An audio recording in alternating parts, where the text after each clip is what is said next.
So I can see that there were true prophets and false prophets in Bible times. And I see false prophets today.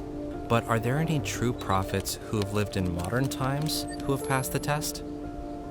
A quick internet search will show that there are still plenty of people claiming to be prophets today. We at the Ellen G. White Estate are often asked to interview people who claim to have this gift. Currently, we haven't found anyone who passes the biblical tests of a prophet. We do, however, have Ellen G. White, who lived from 1827 to 1915. She did pass the biblical criteria for a prophet. How can I be sure that she's a true prophet?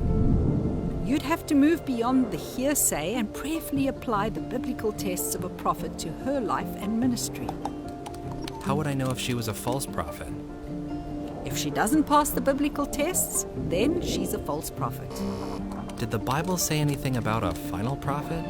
No, the Bible actually indicates that the gift of prophecy is present in the church at the end of time.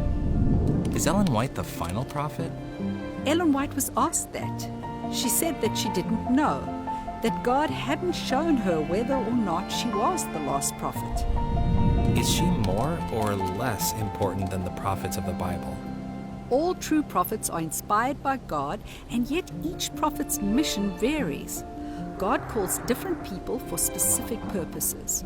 Ellen White is not more or less important than the biblical prophets.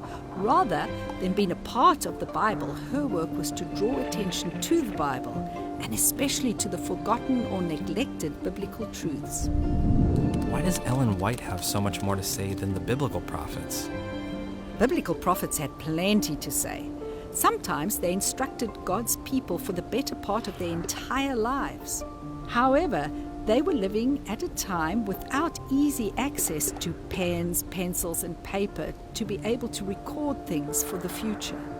They didn't have a document everything for history mindset that we have today. Ellen White lived at a time when printing, paper, and pens were much more common. Soon after her lifetime, the digital age came, and it's much easier to save and reproduce history now. What does the life of a modern prophet look like?